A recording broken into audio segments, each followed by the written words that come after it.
there was a section about Hank Williams, who was, you know, this prolific hillbilly songwriter, and somebody once asked him, how do you write songs like that? And he said, well, Haas, I just hold the pen and God sends them through. And, you know, that's a certain interpretation of inspiration, or maybe you could say divine inspiration, but I don't think it's that far off. You know, anybody who's inspired to really create something, it just sort of comes out. It's very mysterious.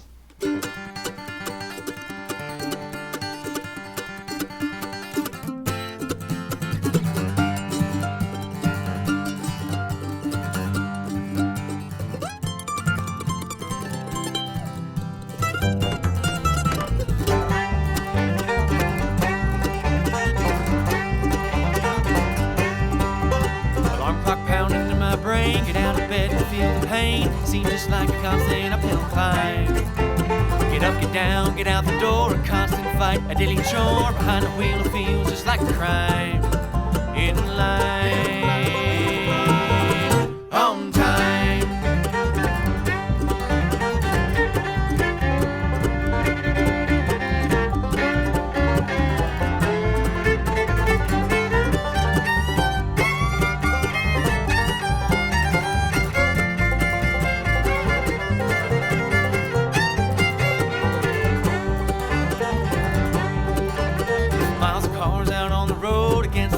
Heavy load, I can't escape this burden on my mind.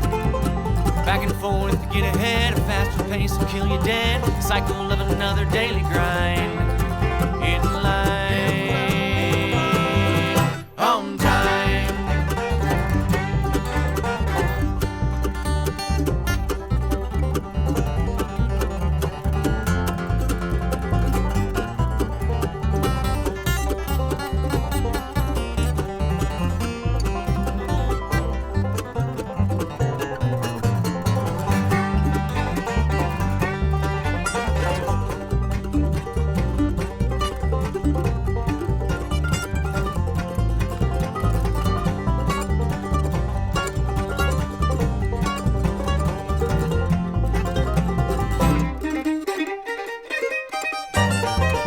Jesse, welcome to Brethren Voices. Thanks for having me. I don't exactly know where to begin because there's so much that came out of the concert last night that I'm really intrigued about. But let's just start about your Brethren background. You grew up Brethren in Lancaster County, Yep. Pennsylvania, and you go to what church? Yeah, so I grew up part of the community at the Elizabethtown Church of the Brethren. Okay. My grandfather Eugene and his brother Russell were both on faculty at Elizabethtown College. Oh, wow. And they came from McPherson, Kansas, so Brethren roots go back deep, a few generations. And there's some people that have gone from E-Town to Kansas, but your family came from Kansas to Exactly. Elizabethtown. Yep. Wow. Yeah. Interesting. So, and you still live in that area? Yep. Just 15 minutes from Elizabethtown towards Harrisburg. Okay. So, Brethren born and raised, Yep. and your roots go way, way back. Yeah. National Youth Conference when I was in high school, and a few trips to annual conference. Yep. Wow. Did you do BVS? Well, my only BVS service, I guess you could say, was the summer that I worked at Camp Myrtlewood Well, here in that's Oregon. BVS. Yeah. So, and you came to Camp Myrtlewood for the summer in 2003? Yeah, just after I graduated from Bridgewater College, yep. And what did you do? Well, you mean at Camp Myrtlewood? Camp Myrtlewood, yeah, yeah. so it was just there for the summer staff, so it was mostly work in the kitchen and help John Jones a little bit with some of the forestry stuff. What did you major in Bridgewater? I studied biology, that was what I was interested in, and ended up doing a bunch of environmental education work kind of all over the country. Lived in Georgia, Washington, California, Colorado, and then ended up wanting to pursue classroom teaching. So then I went back and got a master's in education from Drexel University in Philadelphia. Are you teaching now? Well, I have been for the last 10 years, but just resigned over the summer to kind of pursue this music thing a little bit more full-time. So you're becoming successful enough and making enough money that you can do that? Yeah, well, I mean, I'm still working with a couple of guys doing some construction on the side, but yeah, there were just too many dates to keep teaching. For example, yesterday was the third day of school, so I couldn't have been out here in Oregon playing music, hanging out with you guys. Yeah, well, yeah, that would be a problem. Yeah. Well, there's an interesting connection to music from Camp Myrtlewood, because I understand that's when you first got exposed to playing the guitar in the bluegrass style. Yeah. So a guy that you know, Doug Eller, was there, and I knew family camp was coming, and there were a lot of people that I knew and knew my family, you know, older generations. And so Doug said, "Hey, I heard you play the guitar. Why don't you come over to my camper, and we'll play a couple tunes." And we played for maybe about an hour or so, and he got out his banjo. Steve Kinsey was there. He had his banjo, and I had known of Steve and heard him play at annual conference when I was a kid with his band Kindling. But when Doug got out the three-finger bluegrass style banjo, put his finger picks on, we played a song called "Will the Circle Be Unbroken?" That was what did it for me. I mean, I just remember it chills up my back. I'm getting goosebumps just hearing you the talking. first time when he started playing that, I had never heard those sounds before my whole life, and I was just like a moth to a flame. And then after that experience, I went home, learned how to play the banjo, and got deep into bluegrass, kept working on the guitar, and one thing led to another, and here we are today. Now, the other side part of that story, I told this at the concert last night, but I ended up meeting my wife about 4 or 5 months after that. We were living down in Georgia, and when I walked into the staff house where we were all living, I had a banjo case in my hand. Because you were going to practice. Well, and yeah, I'd been learning, you know, between Camp Myrtlewood and then, and she thought that was pretty cool, and you know, wanted to talk to me about that, and kept saying, "When are you going to play your banjo? When are you going to play your banjo?" And I'm convinced if I didn't have that knowledge and ability, and even a banjo, or my experience living in Oregon, I don't think she would have wanted to talk to me at all.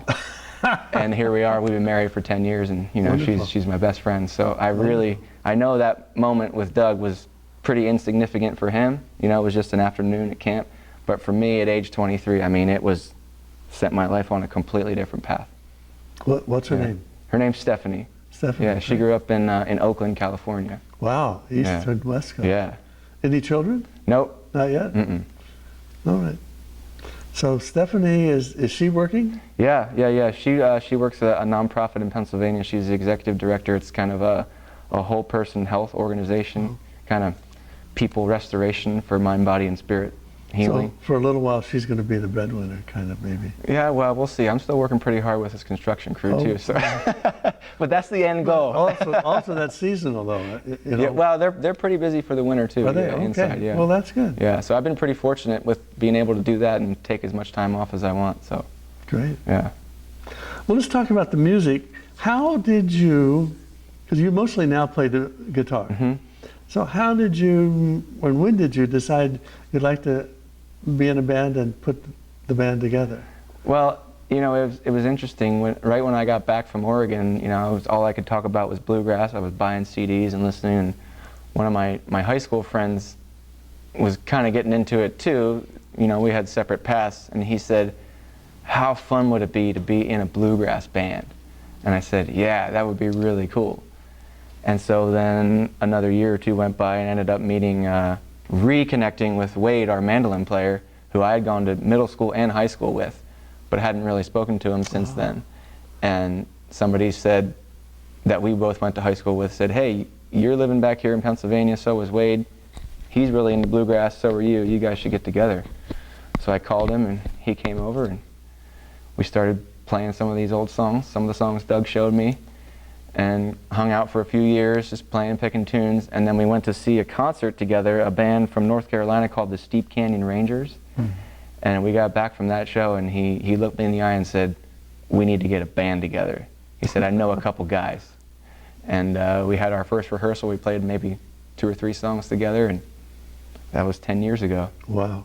Who are the other couple guys, and what did they play? Yeah, so it was a guy named Adam on bass and a guy named Marcus on the banjo, and we had that lineup for maybe 2 years, just kind of learning. And then at that point, maybe 2 years later, then Jeff joined on the bass, and Joe joined on the fiddle, and then we played with that lineup for another 3 or 4 years, and then Mark joined us on the banjo and dobro, and we've had this lineup now for 5 years. Wow. Yeah. So, and you've been a band for about 10? Yeah. So this is a pretty stable group now. Yeah, and it's interesting too. You know, I think one of our strengths is the ability to stay together with the same people and rehearse every week for years and years and years, because most of the bands that we see out on the festival circuit the following year, they have different people every year. There's very few. I mean, you know, it's kind of hard to stay together, but I think that's one of the strengths in our music. I was just thinking about Steve Kinsey, because you had mentioned him, and he's kind of a classic in the Northwest because he is so good, and I just love to listen to him play. And I assume you learned some things from watching him play and playing with him. Yeah. Because I think, how did he do that? You know? And it's just really pretty amazing to see people play. And I really liked your group, because there's some fantastic musicians in there, including yourself. Thank you. Yeah, I learned a few things from Steve too. You know, just that same week at family camp. You know, for example, there was an old fiddle tune that he kind of showed us how to play in the dining hall at Camp Myrtlewood. I guess there was a contra dance at family camp, and it was called Soldier's Joy. And every time I practice that now, I think about playing that with him. And of course, you know, the signal when you're playing old-time American music, bluegrass, folk, when you're coming around to the last trip through the progression, you know, you can't really say anything, because a lot of times you're singing and you can't use your hands, so you put your foot out. So whoever's leading the song will put your foot out, and when somebody does that, you know, okay, this is the last time through. Steve was the first person to teach me that. The subtle message there. Okay, we're gonna wrap this up. Right, and you know, you learn different things, different idiosyncrasies about the style of music you're playing, and you know, along the way you just accumulate that. So the first things that you learn stick out in your mind a lot. Yeah, excellent.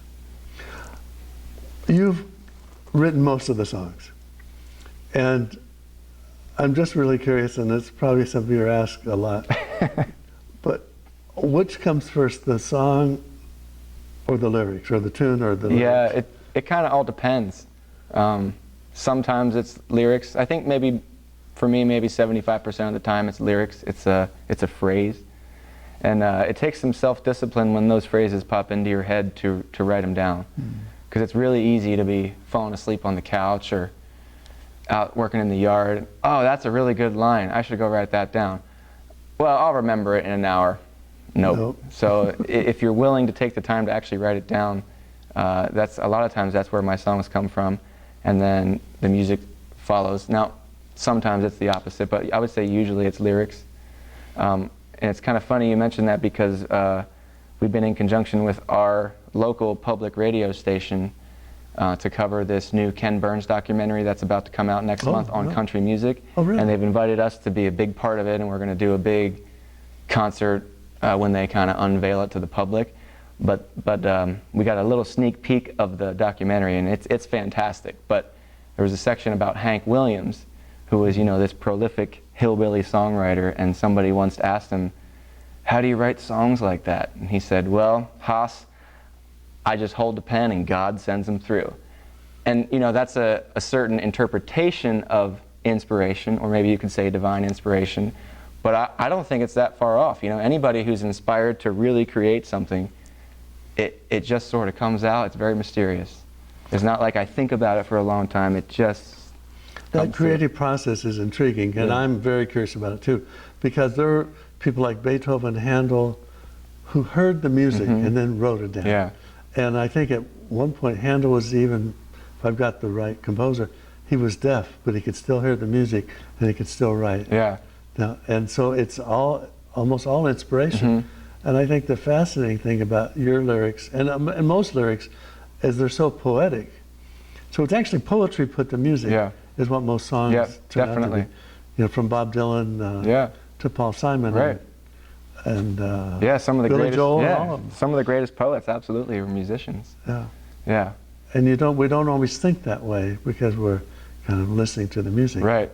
More than the words, but when you look at it and listen to it. Yeah, well that's what the interesting thing about bluegrass is. There's a big element of that style that's just instrumental music. You know, and so that's kind of one side of it, and then where I've really, you know, lended my stuff has been all the lyrical part. So you have, when you're writing the music, you've got the principal tune and the lyrics, But then you have to get to the arrangement Yeah. for 5 different instruments. Who does that and how does that Well, work? that's really probably the most fun part for everybody, is getting to do that. I mean, we've gotten really good at collaborating on that. Just, here's an idea, I'll come with the idea and just play and sing it. And then everybody just starts building, let's try this. And before you know it, it kind of blossoms into a really creative song.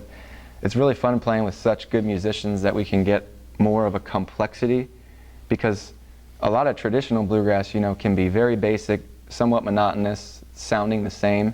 And, you know, our take on that is to have an element of that, but also a complexity and some subtlety and some variety in there. And the guys are really good at that. Now, there's been a few tunes where I had that whole idea in my head of what I wanted everybody to play, and I sang it to them. I sang, here's what I want you to play on your banjo, and just sang like la la la la, and they played it back to me, which was amazing, you know, that they could do that, understand what I meant. And in other songs I have no idea, and they just kind of take it and run with it.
the songs, the different members of the band have actually written that music or their part to the music. Almost all of it, they've come up with what they're going to do. And the exciting part is that changes every night. There's a lot of improvisation. I asked about the improvisation, and they said, oh yeah. And particularly when I was asking Joe, which I want to come back to, but he said, oh yeah, there's a lot of improvisation. And that's what makes it really fun and exciting, you know. You're not quite sure exactly where it's going to go. You have a framework, but you can interpret how you're feeling tonight. Sometimes it's a little dark, sometimes it's slower, sometimes it's really cooking, you know. It just depends on everybody in the crowd too's collective energy. That's that's fun. I'm curious, when you're in a crowd, talking to the crowd, do you ever forget where you are? Oh yeah, definitely. Yeah, especially in the middle of a song, you know. A few songs that are really, for me, transcendent, and I can really feel a spiritual connection while I'm playing, while I'm performing. I like to close my eyes and just really try to go there. And then we get to the end of the song and I open my eyes and, oh, I forgot all you people were here. You said so. Yeah. But usually when that happens, everybody kind of goes there with me, you know, depending on the crowd. Do you remember what song that you were playing and you got lost? Yeah, it's a song called Velvet. It's on our most recent album, and we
Jesse Eisenbise, thank you so much for being with us. Thank you guys for having me. The hospitality and love we felt here in Portland has just been overwhelming, really. So thank you so much. You're welcome. It's really been our treat to have you and to just enjoy the music and get to meet you all, and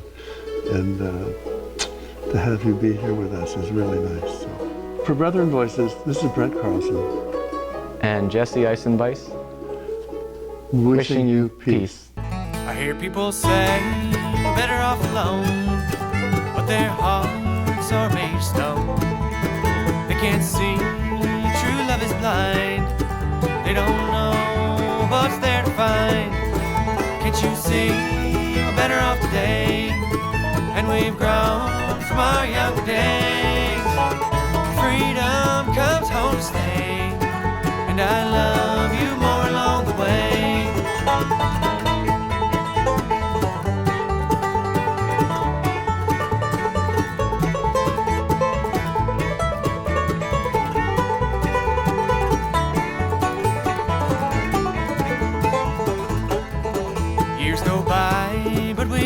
Today, and time only goes one way. If our hearts are free and true, be together, me and you. Can't you see we're better off today, we've grown from our young days. Freedom comes home to stay, and I love you more along the way. I take the odds on love each time, in our body, heart, and mind. Not the future, not the past, it's love that's made to last. Can't you see we're better off today, and we've grown from our young days. Freedom comes home to stay, and I love you more along the way.